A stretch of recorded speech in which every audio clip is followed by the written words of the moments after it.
तरफ जहां पर संसद में महिला शक्ति को बढ़ावा दिया जा रहा है, यानी कि सरकार इसी सत्र में नारी शक्ति वंदन अधिनियम को पारित कराने के लिए प्रतिबद्ध दिखाई दे रही है, तो दूसरी तरफ न्यायपालिका में भी महिला जजों के प्रतिनिधित्व पर खुद सीजेआई सूर्यकांत ने जोर दिया। उनकी तरफ से क्या कुछ कहा गया और जो लेटर लिखा गया उसमें किन बातों का जिक्र है वो आपको बताते हैं।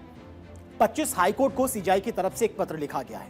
खाली पड़े पदों को जल्द भरने का निर्देश उनकी तरफ से दिया गया है। सभी हाईकोर्ट जजों को महिला जजों की नियुक्ति पर जोर देने के लिए उनकी तरफ से कहा गया है, यानी कि महिला सशक्तिकरण पर जोर देने के लिए कहा गया है।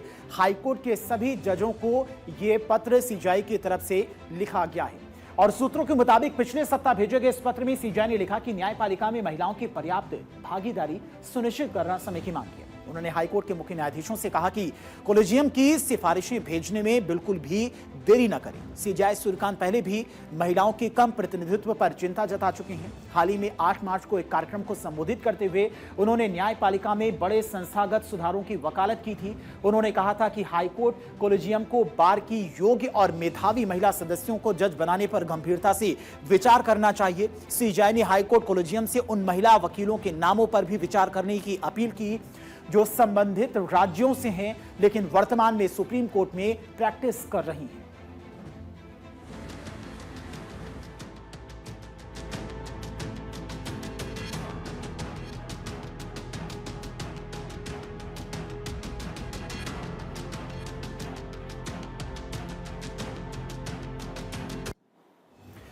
वहीं केंद्रीय मंत्री अर्जुन राम मेघवाल ने फरवरी में लोकसभा में कुछ आंकड़ों को भी पेश किया और इन आंकड़ों में क्या जानकारी उनकी तरफ से दी गई तो चलिए वो भी आपको बताते हैं। दरअसल इन आंकड़ों में हाईकोर्ट में 813 कार्यरत जजों में से केवल 114 महिलाएं ही हैं, जो कुल संख्या का करीब 14.27% है।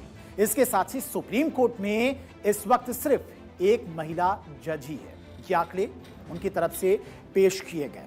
अब न्यायपालिका में शुरुआती स्तर पर महिलाओं की संख्या ठीक ठाक है, लेकिन बाद में जब हाई कोर्ट और सुप्रीम कोर्ट में उनके जज बनाने की बारी आती है तो महिलाओं की संख्या उसी अनुपात में बढ़ती हुई नहीं दिखाई देती है। और इस समस्या पर कड़ा रुख अपनाते हुए चीफ जस्टिस सूर्यकांत ने कड़ा रुख अपनाया है, एक पत्र भी लिखा है और अक्सर ऐसा देखा गया है कि जज के रिटायर होने के महीनों बाद तक उनका पद खाली पड़ा रहता है और इस पर भी सीजेआई ने सुझाव दिया है। उन्होंने कहा कि वैकेंसी होने का इंतजार ना करें, पद खाली होने से पहले ही नामों की सिफारिश भेजने की प्रक्रिया शुरू कर देनी चाहिए। उनकी तरफ से ये सभी हाईकोर्ट के जजों को जो पत्र लिखा गया उसमें ये कहा गया।